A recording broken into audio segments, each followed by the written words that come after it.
Другито, вие бяхте във времето на Тодор Живков най-верен съюзник. Ние бяхме най-верен съюзник, защото ние имахме огромни икономически изгоди. Само да ви кажа, ние купувахме газ, тая, която сега купувахме, за 1000 кубически метра плащахме $20 за 1000. Сега плащаме над 400. Нефта, тон, не барел, един тон го купувахме по 50-60 рубли. Това струваше $300. Те ни даваха около 12 милиона тона нефт, от които ние продавахме 2-3 милиона на международни цени на италианската средиземноморска борса. Метали, дървесина, всичко ни даваха в огромни количества, а ние го препредавахме. През България вагоните и корабите и вагоните по композиции ги пращахме в Европа, имахме огромен интерес.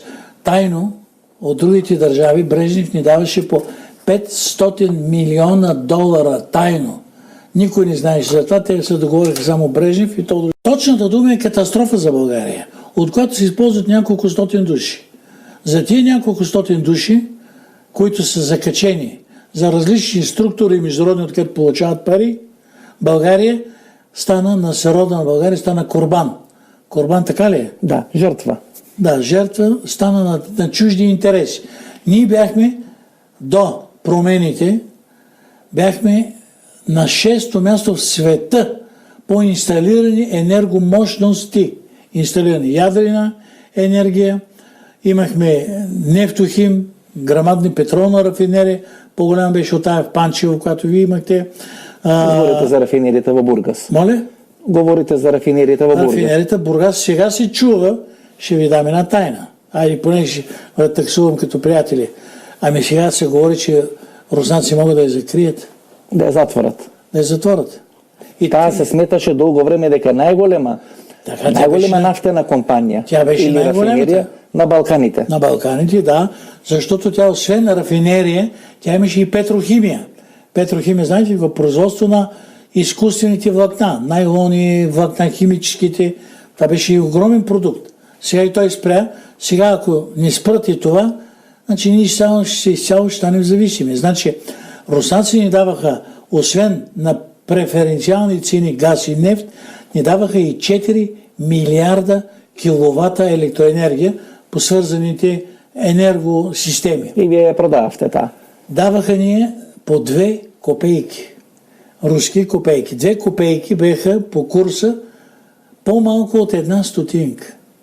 От които 1 милиард ни ползвахме България, 3 милиарда продавахме на Турция за 6 американски цента.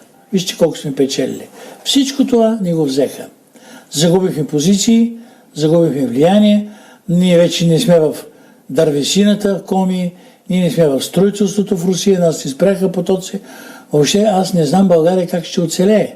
Така че тук проблемът не е на това или онова правителство, на добър някой много по-умен или по-глупав.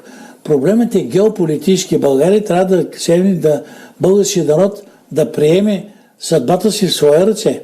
Защото сега има работа с купени служители, купени министри, чиновници, които са подкупени. Аз ги казвам много пъти по телевизията, подкупени и надупени. На македонски така ли ще звучи? Така, да. Да. Това са, нашата влада е това. Подкупени и надупени. И в този смисъл, аз не знам, и Европа няма интерес, защото един гладен, зъл, оскотял народ е опасен и за тях.